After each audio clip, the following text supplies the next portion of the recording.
The topic as framed is the problem of free will. Some of you may be wondering what the problem really is. I mean, we all sense that we have free will. We are all free agents. We live in relative democracies with relative liberties. And even outside of such external constraints, internally we feel very free to think the thoughts we want, to execute actions within the realm of possibility as we choose fit. You feel agency. You innately have a sense of free will. It seems obvious to you. So you might be sitting here wondering, what is this problem of free will? So what we'll do first is represent the problem as stated in extant modern scientific, I would say, mainline consensus opinion. We will not commit the sin of intellectual dishonesty here.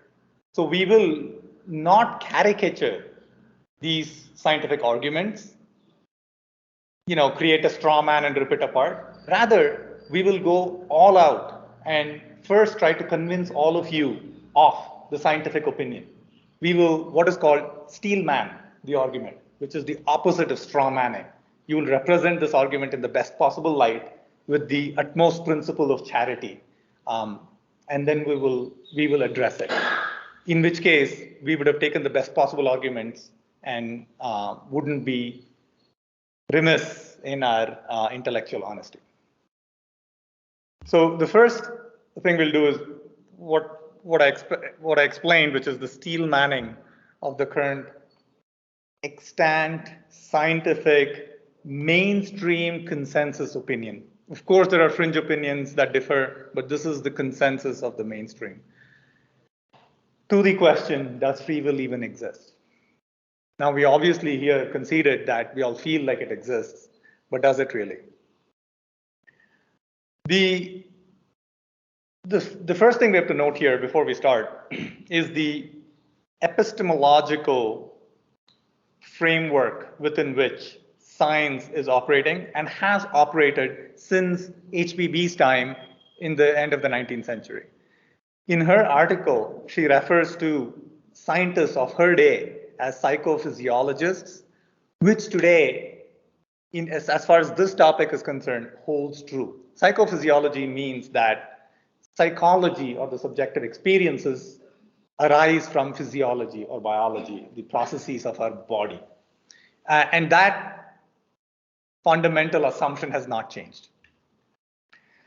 So the premise clearly is that man is his body and nothing more. And obviously the psychophysiological argument flows readily from that premise that if man is his body and nothing more, then all of our physical or all of our subjective experiences must be the result of physical biological processes. Meaning, I feel I'm conscious. I have sensations within that consciousness. I feel I have agency. All of this, if there is no other substratum or origin on which it could have been based but the body, must in fact be the outcome of the neurochemical processes of the brain, the supported by the biology of the body. That's the obvious corollary that follows from the premise that man is his body. Now, add to that premise and the corollary the fact that we see that everything in the universe, and science, I think, has been has made legitimate progress in this domain to show that everything in the universe is governed by deterministic law. At some point, we didn't know these laws and we couldn't explain.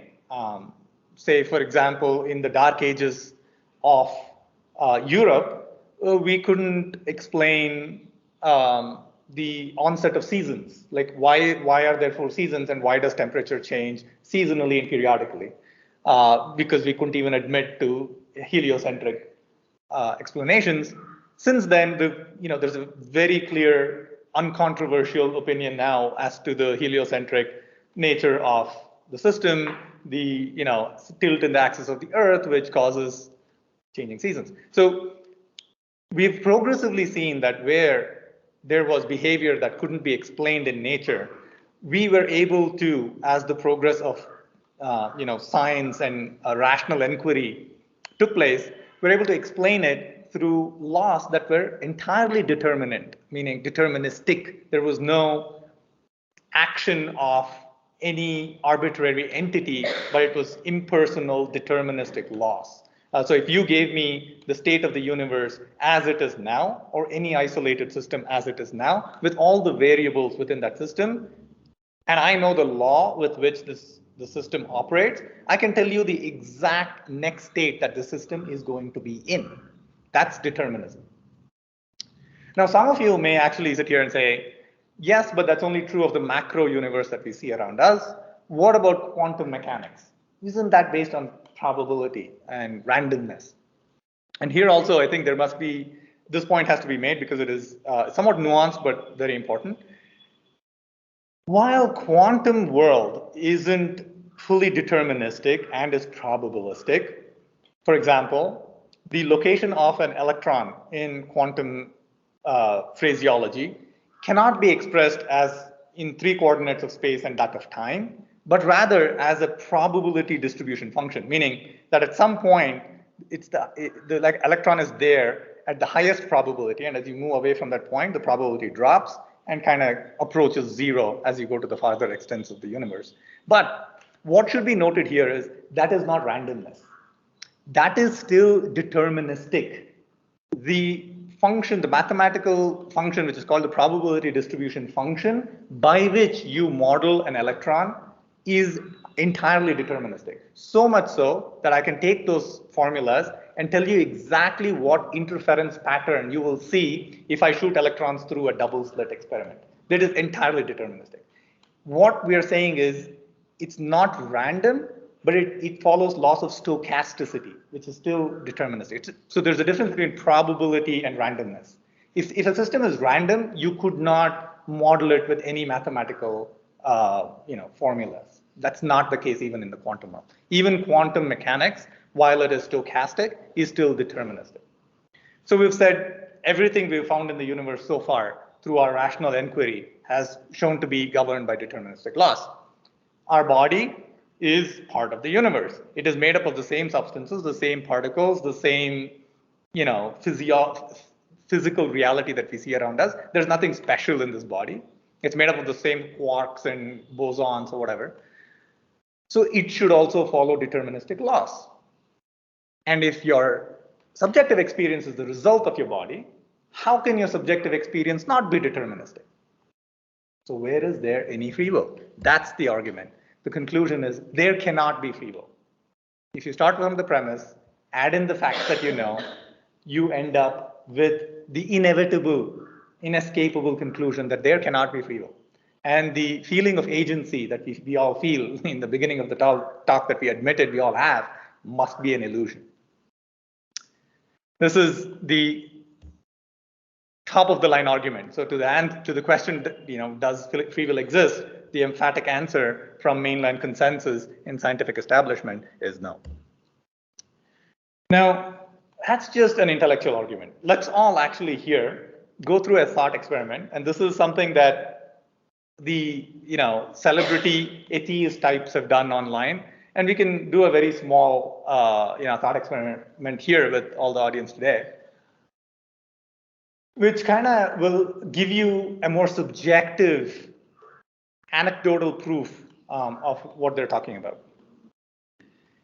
If you can direct your attention to somewhat inward and analyze what's happening in your subjective mind space, and then choose right this moment one action that you can take in the next moment. That action should be within the realm of possibility as you're seated in your current situation. Think about what you can do. I mean, it can be as simple as I'll wiggle my pinky or I'll breathe in, breathe out, or you could even decide to do nothing and continue to do what you're doing. Any of these things are within the realm of possibility. Take a moment to think about one action that you could perform. Now, you don't have to perform this action. I think just thinking about it and choosing it was the experiment. I bet everybody here were absolutely unconstrained in that choice. There was no inhibitions of any sort. There was no, duress of any sort. It was just an action. You didn't even have to perform it. You just had to choose it. So you must have had free will in that choice. Now, if you think about these dots on the screen as the possible set of all actions you could actually perform within the realm of possibility in this next moment, it's practically infinite if you think about it, right? It's like even within the realm of possibility, you could just come up with just an unending list of things that you could do. But for the sake of representation, we have a few dots here. Now, when you considered what action to perform, you didn't consider the practical infinite number of choices that you had. Only the circle is meant to illustrate a set of possible actions that came into your mind, right? You didn't think of all the other options. So everything that's outside the circle are actions you could have chosen to perform that never came into your mind. It never occurred to you. Did you have free will in choosing them? No. If they didn't even come into your mind, how could you have free will in choosing them? Did you choose for them not to come into your mind? No. For some unconscious reason, they didn't come into your mind. So clearly, of the practically infinite set of actions that you could have thought of, a large proportion of them, you didn't have any free will in choosing. So you didn't have as much free will as you thought you did. So already we're cutting down the degrees of freedom in that choice. Next, let's say the red dot on that screen is the action you did finally choose. Now, if I ask you why you didn't choose the other dot next to it, why did you not choose the other action? You can maybe sit and, retroactively rationalize as to why you didn't do it, make that choice. But if you're honest with yourself, you just chose one. You don't know why. You cannot explain why. It just happened. And then you just thought, okay, this is the one I'm going to settle on. Did you have free will in choosing what you didn't choose? It's somewhat of a nuanced point, but because you didn't, explicitly analyze every single action in that set that came into your mind and discarded them and chose the one that you did finally choose, you didn't really have free will in that choice. It was just somehow unconsciously you said, okay, I will choose this, and that's what you went with. So essentially what this thought experiment is saying is, you think you have infinite choice and free will, but in reality, at least the degrees to which you have this free will is constrained. Because the vehicles through which it manifests are constrained. Your brain can only consider a finite number of options. And also of the options you consider, you only have so much attention span in analyzing these options. You just pick one. If it's inconsequential, you don't even think about it. If somebody's asking me to pick a hypothetical action, I pick anything, right? So we don't have the kind of free will that we think we have. At least that's the kind of logical conclusion of this thought experiment. It doesn't, of course, mean that free will doesn't exist. The degrees of freedom is less than what you think otherwise. Now, finally, there is this actual experiment that was done. I forget the exact year, I believe 2012, 13, sometime in that time frame. So the experiment, how it was conducted, let's not go into the details here, but it's a seminal work. So what they did was they hooked up fMRI, functional MRI brain scan technology to participants' brains or heads, and just basically analyze the kind of images that you see on the left side. What they did was they said the two buttons that every participant had, you could either press the left button or the right button. And they said, okay, at some point, I'll tell you go. And then at some point, make up your mind as to which button you're going to press, and then press the button. Okay? So the red line that you see on the graph, right, is the time that they made up their mind. okay? And on the graph, the time 0 is when they actually press the button. So about a second before they press the button, they made up their mind. But what these researchers could do is, based on the brain scans, they could predict with uncanny high correlation and probability what button you're going to press up to 8 to 10 seconds before you even thought you made up your mind. Now, 8 and 10 seconds may seem very small to us, but in the speed of thought, it is an eternity. Just count here with me, right? It's 1, 1,000, 2, 1,000, 3, 1,000, 4, 1,000, 5, 1,000, 6, 1,000, 7, 1,000, 8, 1. I mean, this is an eternity. You somehow made up your mind on which button you're going to press that many seconds before you actually even thought you decided that that was the button you're going to press and press it. This, to the scientific establishment, is the last nail in the coffin of free will. Like, obviously, if you are, if I'm able to predict what you're going to do seconds before you even made that decision up for yourself in your mind, how can you be free in that decision, right? So the interpretation is as such, based on this data. We don't make decisions, we only become conscious of it. If, if your brain knew 8 seconds before you knew which button you were going to press, that I could then figure out from the brain, you didn't make that decision. You just became conscious of it. You just became conscious of it. Some unconscious process, biological process, made that decision, and then you the light of your consciousness was lit up on it, and then you said, I made the decision. But really, you just discovered it. It's kind of the interpretation here. And they kind of say that it's, similar. It's not, this type of unconscious, biological process is not unknown to us. The autonomic nervous system is a clear example. My heart is beating without me being conscious of it. I'm digesting the tea that I drank before the talk without me knowing about it. My blood is circulating through my veins. All of these things are happening without my conscious knowledge. But if I do focus my attention on my heart, I can feel it beating. I can feel the blood rushing through my veins. I can feel the breathing. Only when I throw my light of consciousness on it. Other than that, it's unconscious. So basically, the interpretation is there's some biological unconscious process that is making all these decisions, and you're just becoming conscious of it.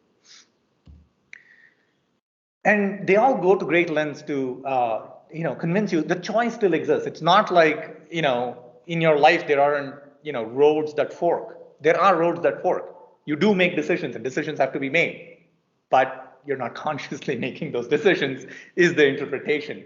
It almost reduces man to an automaton. Like, there's some unconscious process that's running behind the scenes. You just discover a certain decision, you take it, and you go down that road.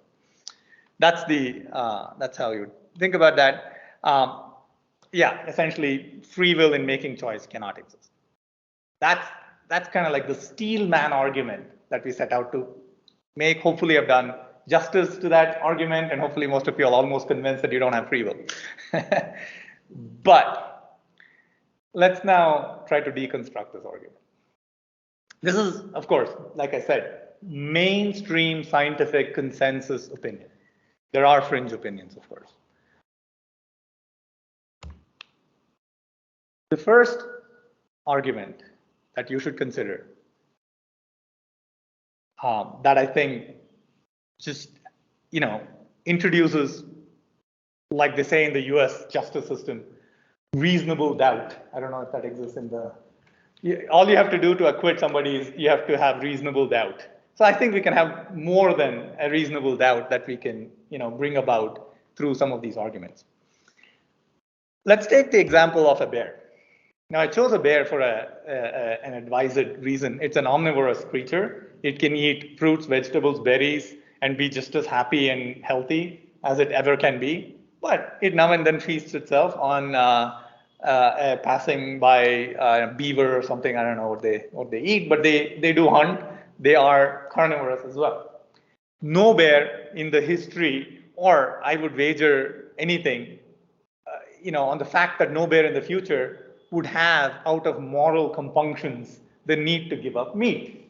It never does that. So, such a self-re-engineering, such a self-rediscovery, such a radical, restatement of what it is, who it is something that a bear can never, ever engender for itself, right?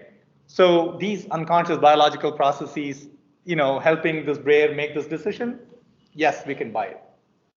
Let's take the life of any human being, even the most ordinary of human beings. The person, by the time they are at the end of their life, is not even remotely similar to the person that they started off their adolescence with, right? There are such radical changes that a person, even ordinary people, make in their lives. People give up meat. People do things that are just completely not in their self-interest sometimes. And the pinnacle of such human accomplishments, we have seen that a prince, right, who had all the worldly pleasures at his disposal, all the carnal pleasures that this person could have enjoyed, born into a Kshatriya family, born into wealth, everything that one can desire, to give all of that up and sacrifice themselves to what?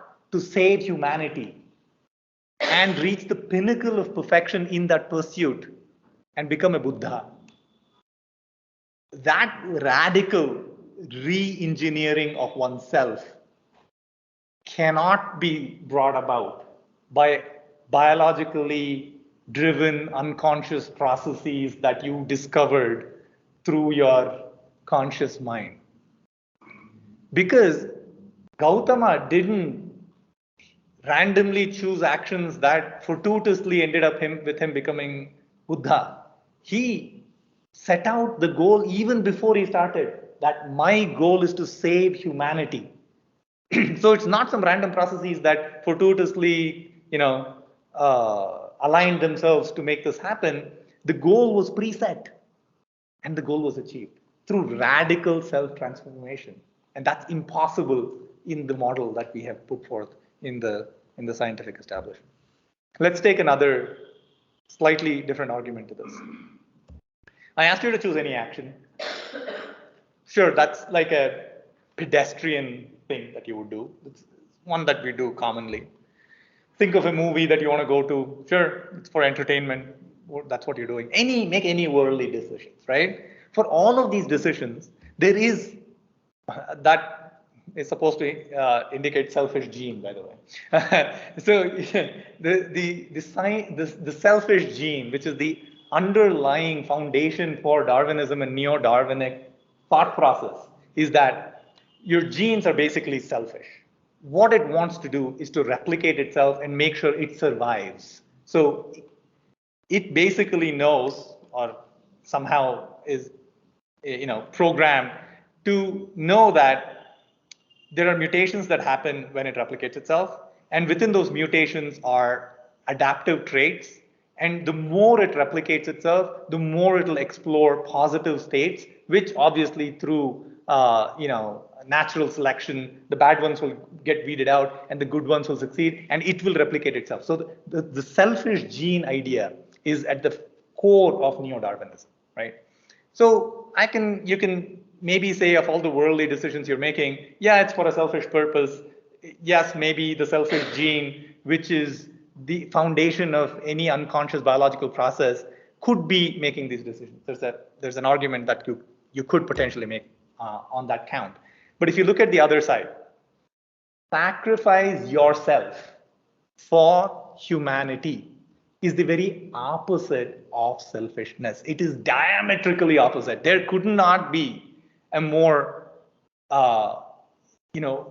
opposed thought process to the selfish gene than this. So we have examples here, right? We talked about Gautama Buddha, Mahavira of the Jain tradition, was born into a Kshatriya family, wealth, fame, anything he wanted, gave all of that up, walked around like a mendicant to save humanity, unselfish. That's the very premise of what these people did. Shankara.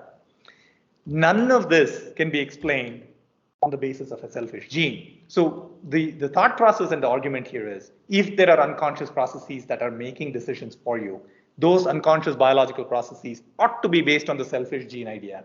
In which case, how is it making decisions of unselfish character? Cannot be. That's just a ad absurdum. Finally, this entire steel man that we place before us is based on the simple premise that the man is his body and body alone. There is no evidence, incontrovertible evidence to suggest that this has to be true. It's a premise, it's an axiom. By definition, it's not provable. And so if you deflate this premise, if you take this premise out, it's like deflating a balloon. The entire steel man argument that we placed that seems so convincing and solid and awesome collapses if you negate this premise. So let's do that. So now that we've deconstructed this argument, let's construct an alternate worldview, right? And obviously, when constructing an alternate worldview to the premise that man is his body and body alone, you have to take the very opposite premise, which is man is not just his body. What does that mean? Man is not just his body. What is the body? The body is matter. Everybody would clearly admit that it is made of material and it is matter. And if man is not just his body, which is matter, he should also be a compound entity of a substance that is opposed to matter. And in tradition that we have inherited, we call it spirit. So man is the product of spirit and matter. Now, at this point, any scientifically inclined person sitting here would say, come on, I know what matter is. I can see it, I can touch it, I can smell it.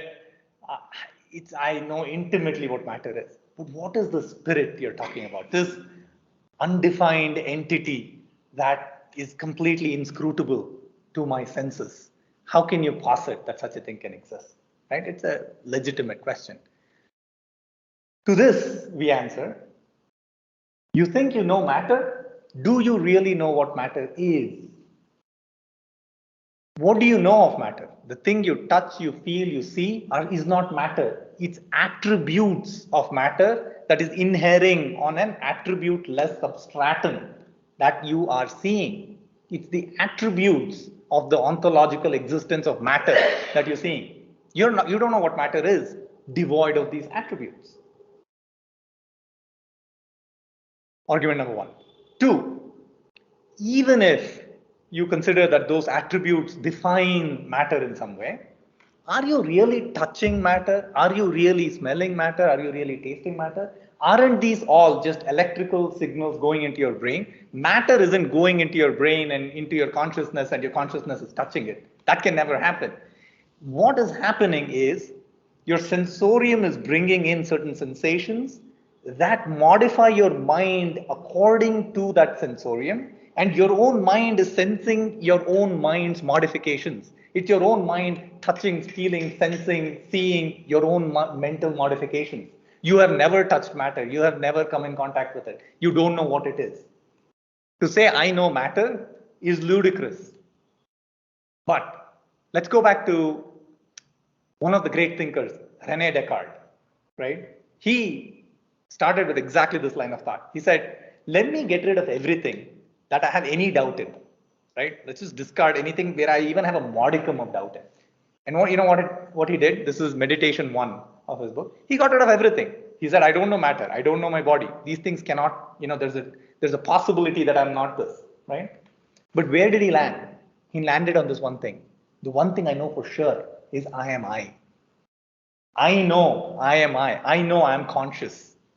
Even if I am, he didn't say this, but extension of his thought, even if you are a brain in some jar, in some lab, where this whole thing is some simulation, you are still you. That is still real. The substratum of the brain in a jar is just the substratum, the hardware on which this software is running. The software is real. The fact that you're conscious is real. That's the only thing you can be sure of. That's the only thing you have no doubts about. That I am I, right? That you are conscious. That is the drop of an ocean. That I am conscious is the conditioned drop of an unconditioned consciousness. That is spirit. So what do you know? You actually know spirit more than you know matter. So it's an exact opposite We have the inverted certainty about this. We cannot ever know what matter is, and we intimately know what spirit is, and yet we have inverted certainties about these two aspects, and we just deny one. So clearly, such a thing can exist. You are intimately familiar with it. You are the product of both of those. Once you posit this, however, you run into what René Descartes ran into, which is the classic mind-body problem. How do you define the mind-body problem? It's actually, even in the discursive subject of modern philosophy, this is an unsolved open problem. The problem is actually very simple. Apparently, when René Descartes published his meditations, some princess of, I think, Bohemia just wrote to him a letter. He said, a very simple question. Okay, you posit there's mind, which is immaterial, and body, which is material. He said body has extension, meaning it has definite shapes and forms, and it's in space and time. Mind is none of that. It doesn't have extension. It's not in space. It's not in time. It's immaterial. How can what is immaterial move what is material? So it may seem somewhat hard to grok. So we can use one analogy for this. It's an untheosophical analogy, but please bear with me. The question is similar to asking, how can a ghost drive a car? How can a ghost drive a car? A ghost by definition is immaterial. A car by definition is material. If a ghost sits in a car and depresses its foot, or what is its immaterial foot in its own realm, against the accelerator, its foot would just go right through the accelerator. How can it make contact with matter? What is immaterial by definition cannot move what is material by definition. So this is the classic mind-body problem. How do we solve this? So now we have to come to theosophy. And in theosophy, there is a clear solution to the mind-body problem. It is as such that spirit and matter are not two independent, ontologically existing principles, but they are the product and two sides of the same coin, which is universal spirit substance, which can, and in the SD volume 2, very nicely illustrated by the example of hydrogen. Hydrogen, as we all know, can be ignited, and in its combustion produces fire, which is of the nature of spirit. In that the process of combustion, it combines with oxygen and produces water. Fire and water are two elements of the most dissimilar nature, but they come from the same substance, the same principle, which is hydrogen. So we can think of fire as spirit, water as body, right? Now, these are of two very different natures. In the Platonic sense, these two cannot interact. Like fire cannot interact with water, and even Plato has this in his discursive subjects, where there needs to be a third element of a nature such that it partakes of both the nature of fire and of water. And here we see that's air. The interesting thing is air is also a form of hydrogen. So it's like you're seeing here that the agent of transmission that partakes of the nature of the two dissimilar elements is also of the same underlying substratum and antecedent nature, right? So you see this triune, fire, water, and air. We don't stop here, of course. This abstract formula, of course, as you see in the 10 items of psychology, can be applied to nature. Nature is triune, man is also triune. But as we're talking about anthropological, subject of free will, we will consider this trinity, if you will, this triune nature as regards to man. We go one step further. Spirit does not directly come in touch with matter as such, but through gradations. And there are there are 7 gradations. It's septenary both in nature and in man.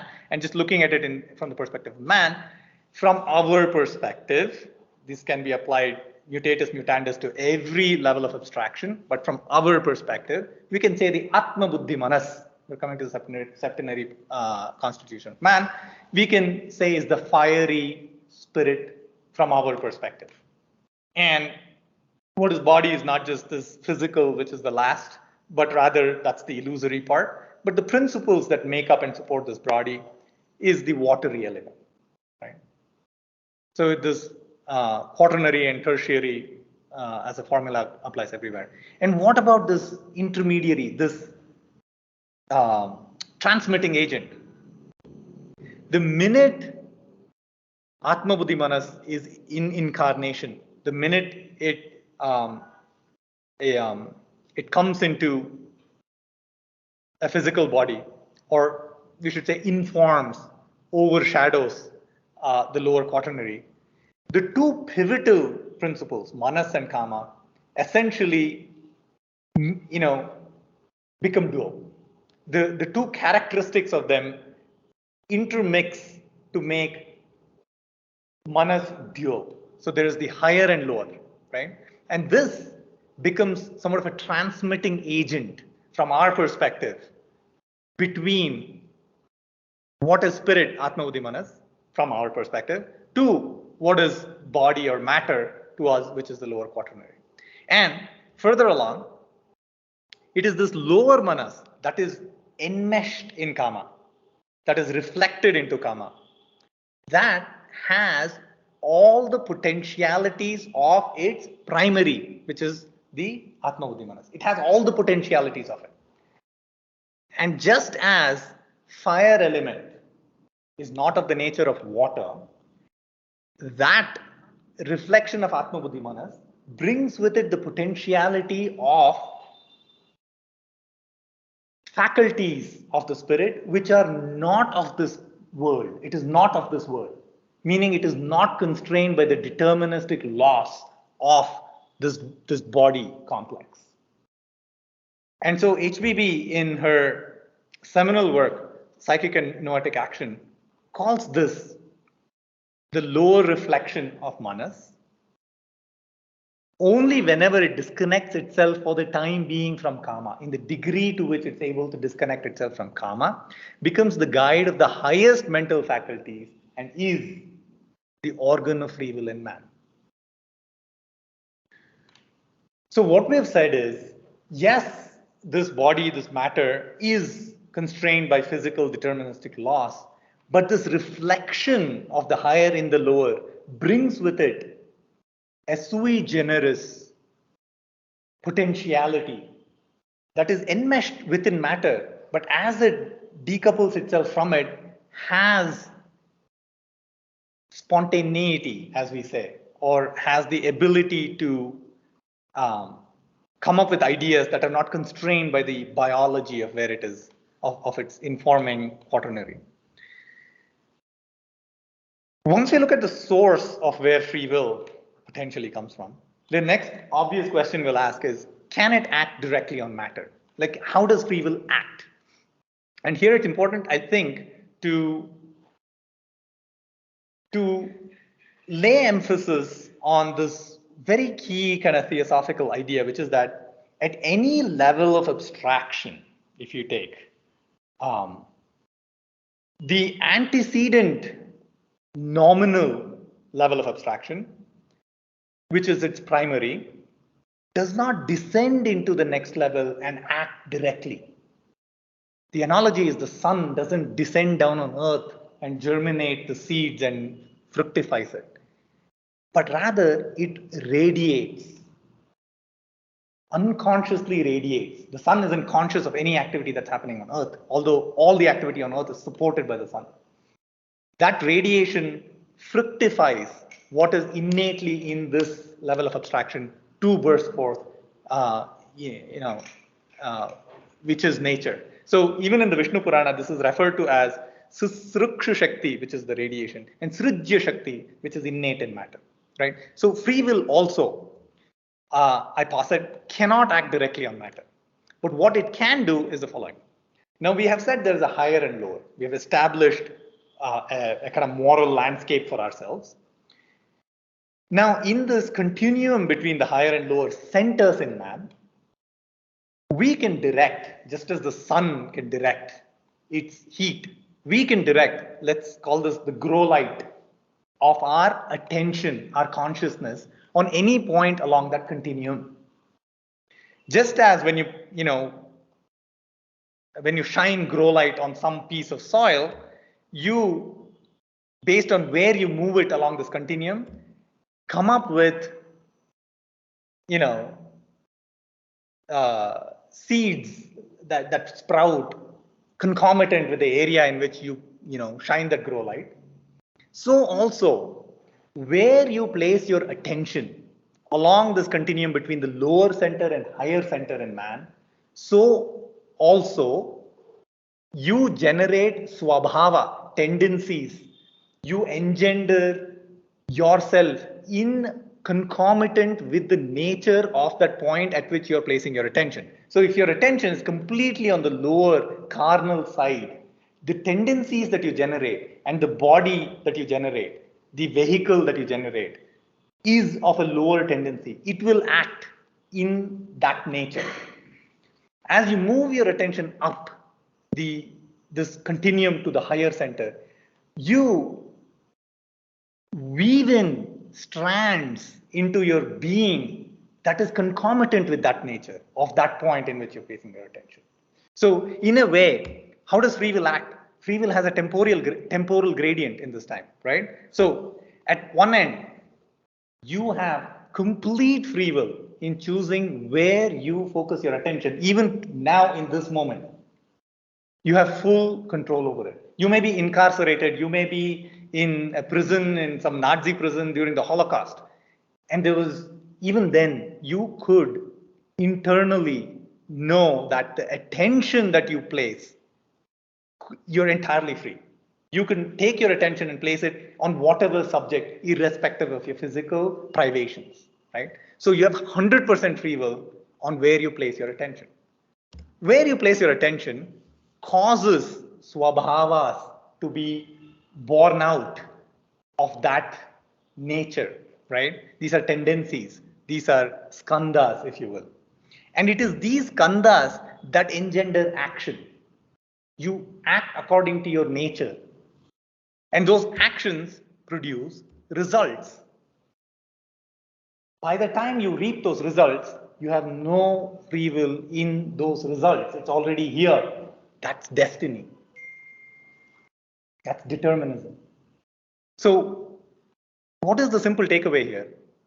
The simple takeaway is there is no destiny, right? Destiny is just delayed free will. You placed your attention at some point. It engendered a certain swabhava. You acted according to those swabhavas. You got certain results. That is destiny. It is just delayed action of your own free will. This is the law of karma. What you sow, so you reap. What is the second takeaway? Consciously focus your attention every moment of your waking existence on the higher center. This is literally the only thing you have 100% freedom in, no matter where you are, no matter what you're doing, no matter the privations of your existence, of your life, irrespective of all of that, you have 100% freedom in choosing where you focus your attention. Choosing? Where you focus your attention. That means not one moment is unimportant. You may think that some point in your life, an important decision is going to come, and at that point, I'll make a perfect decision. I'll make a monumental decision. But that decision, at some monumental point in your life, you're already making now, depending on where you place your attention, because you're building the tendencies that will make that decision for you at that point. So cannot be waiting for some monumental decision. In the 8th chapter of the Bhagavad Gita, Krishna says, those who focus on me and me alone at the point of death will come to me. Does that mean you can live a life of debauchery and then at the end focus on Krishna? It is impossible. And he goes on to say, that's why throughout your life focus on me. Why? Because you cannot make a different decision at the end of your life that is not reflective of the quality of the life that you've led so far. It is going to be exactly concomitant with, in the same nature as the life you have lived, your final moment. And you cannot focus on Christos, your higher nature, if you've never thought of it, if you've never engendered that tendency in your life? Not one moment is unimportant. So here we've said, okay, focus your attention on the higher. But what does that even mean? Let's go a little bit further. What is the nature of higher and lower? If you have this moral landscape, what is the nature of lower? It is separateness, it is heterogeneity, it is selfishness. These are the intrinsic aspects of how this lower center is even engendered. It is through these that the lower centers come about. What is the nature of the higher? The spirit, homogeneous, oneness, impersonality. So what is the meditation? How do I focus on the higher? For this student, it's very clear. From the voice of the silence, thou hast to live and breathe in all, as all that thou perceivest breathes in thee, to feel thyself abiding in all things and all things in self. Meditation of this sort, every moment of your waking existence, is where you are focusing your attention on the higher center. It's very normative. This is normative. This is not even descriptive. Finally, we've kind of made some constructive, we steel-manned an argument, we deconstructed it, we constructed an alternate worldview. Let's now consider some literature quickly before we go into questions. So from the Bhagavad Gita, we see this extremely clearly. All actions are performed by the qualities of nature, the gunas, the tendencies, the skandhas you've developed, Krishna says.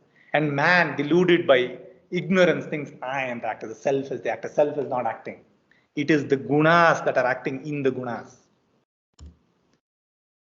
All creatures act according to their own natures that they have engendered for themselves, as we have seen. How then will restraint affect? Basically saying, if you try to restrain your swabhava without moving your attention to the higher center, it is like trying to press the brake of a car before removing your foot off the accelerator. It's like you're flooring it and pressing the brake. What you have to do is remove the foot off your accelerator, which is move your attention to a higher center.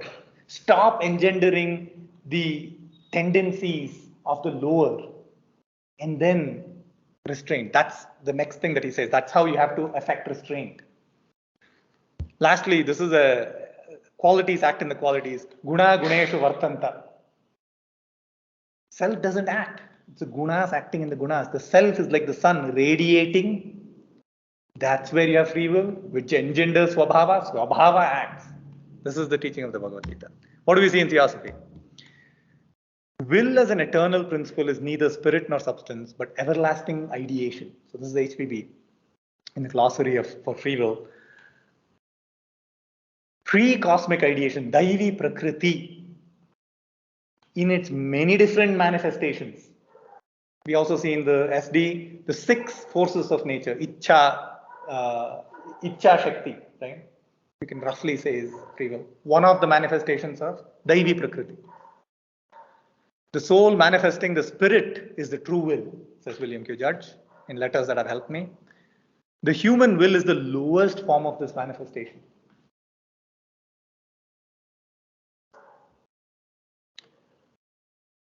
Will is the energy of consciousness. I love this. Will is the energy of consciousness expressed in action on any plane of manifestation. Crosby. In answers to questions. Finally, I think this basically sums it all up for me. The real and true will is known as spiritual will, which flies like light and cuts all obstacles like a sharp sword. It is that which proceeding from the highest spiritual part of our nature, which causes man to be an evolution from within outwards through all the forms of substance that have been, and to continue evolving instruments in the state of matter. Evolving instruments, that's what you're doing. You are weaving the vestures of the path every moment. It is not that you enter the path at some point and that's when you start. In those vestures, you can basically weave in, strands concomitant with the higher center or the lower center. The choice is yours. That's where you have free will. So finally, let's conclude by making a few summary points here. Does free will exist? We started off with this problem. Yes, it exists, but not as colloquially understood. This is very important. Colloquially understood. If you take any encyclopedia, MLR shared recently as Encyclopedia of Free Will. What is it? What is the definition of free will? The definition of free will is I can act this moment independently of any past state or actions that I have performed in the past. That is a direct contradiction of the law of karma. That is impossibility. Because it is not that you have some instantaneous free will to choose actions, that is independent of the tendencies you've developed in the past. I can illustrate it by a simple example. All of you have a phone on you. Every phone has a banking app. You have complete free will in opening the banking app, donating all your money to your favorite charity, and walking out here as a mendicant. Do we make that option? Do we have the option to do that? We haven't developed that tendency. So while that option exists, can we execute it? No. So it's not that you have some instantaneous free will. You have to develop the tendencies, and those tendencies act accordingly. And so there is that delayed action. There is that temporal gradient, if you will. Okay. Does that mean you have choice? If your skandhas are acting, do you choose? Is there any choice at all? Yes, there is choice, because swabhava isn't unitary. I think we shouldn't walk out of here saying, I have engendered some tendency and that tendency makes one and one only decisions for every choice. That's not true. I mean, obviously, you could have developed opposing tendencies in your life. This is probably true of every human being. That's why we have what is called dharma sankata. When you are in a moment of choice, you have multiple tendencies, all of equal strength, that all compete for expression. Some of them are of the higher center, some for the lower. In that moment, because they're all of equal strength, you can still shine the light of attention on the ones and tip the balance in that favor, right? So it is not that the choice doesn't exist. Choice exists, but it's only limited to those tendencies you have cultivated in the past. Like I gave the example of the banking app. If you haven't cultivated that tendency while you have that hypothetical option, nobody's going to exercise it. You cannot exercise an option that you haven't cultivated as a tendency in you. But you could have cultivated many different tendencies. Everybody is in an evolution. So it's not unitary. You do have choice. Does destiny exist? If you're saying free will exists, yes. Destiny is simply the delayed action of free will. You had free will in where you focused your attention. That engendered a certain swabhava. That action gave you result. It is just delayed action of free will. Yes, destiny exists, but is destiny different from free will? It is just two sides of the same coin. So in effect, by just shining the light of theosophy on this really difficult subject, what I think we can come up with is, a general outline of what free will is, how it acts, and reconcile, as it were, destiny with free will. Those are not opposed forces. They are just basically two sides of the same coin. At this point, you all have, I think, enough information and some takeaways, some normative things that we can do. And still, the choice is yours. As Krishna ended, I will end this talk, yathechasi tatha karo. So you have free will, do as it seems right to you.